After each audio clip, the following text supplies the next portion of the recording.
Let's learn how to develop a story. I will be reading the story Who Was the Happiest of Them All by well known Indian author Sudha Murthy.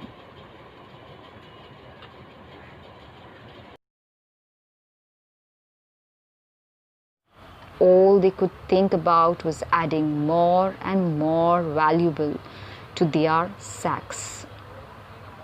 The fruits which they had picked earlier and had tasted to be as sweet as nectar now lay in heaps around the garden, forgotten and left to rot.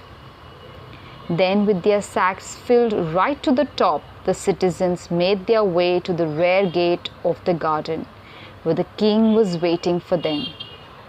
But what was this?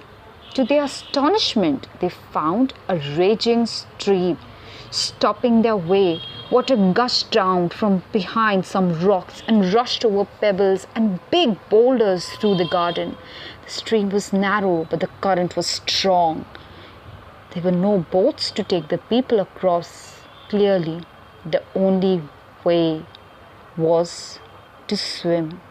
And how could they swim with such heavy sacks filled with gold and silver, apples and other fruits? The people stood by the stream for a long time, scratching their head. Then one young man did what they all knew needed to be done. He simply abandoned his sack by the stream, waded into the water, then swam across to the other side. Slowly the others too followed suit. Sadly, some wailing in distress, they left their sacks filled with what they had thought was the riches of a lifetime and dived into the stream. Then they walked up to their king, wet, unhappy, and angry. King Amrit and Chandan watched them drudge up in their soaking clothes. Chandan had a small smile on his lips, while the king looked sad. When they had assembled in front of them, he said,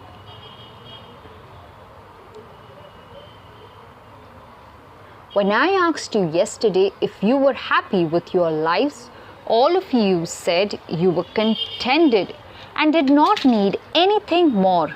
Yet, today I can see the sadness in your faces when you had to leave behind the riches you had gathered in my garden. If you were really happy with your lives, why did you gather the jewel fruits? And why are you so sad now?" Everyone looked down, ashamed at their behavior. Only the young man who was the first to cross the stream after leaving his sack behind seemed to be unconcerned. Chandan spotted this cheerful face in the crowd and beckoned him forward. Then he asked, "Tell me, are you not sad you had to leave so much of wealth that suddenly came your way?"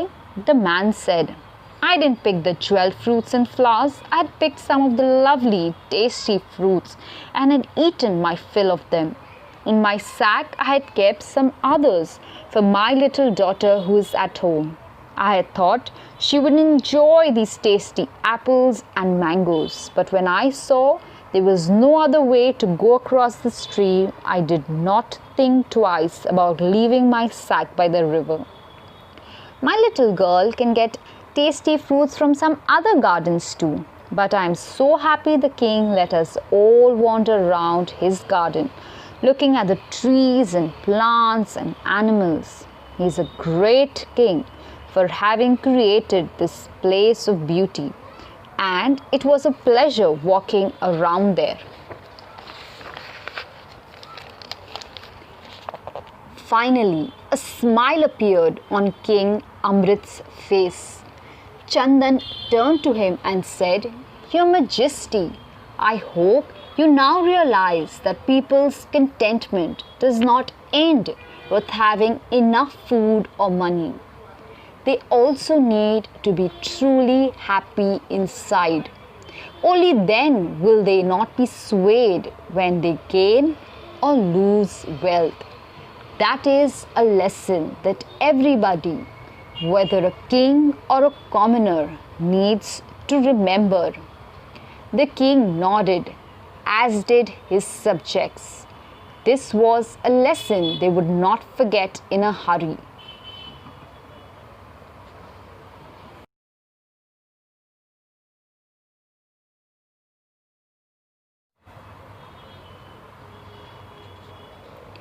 Did you like the story, Meenu? Raghu asked. Oh, yes, Meenu nodded. But I liked the minister more than the king. That's true, Meenu. Aji agreed. Kings did need intelligent ministers to show them the right path sometimes. Remember, Akbar had Birbal? Why just kings? We all need someone to tell us if what we are doing is wrong. It could be our parents, grandparents, teachers. But the most important thing to remember is to listen to them and change our ways when needed.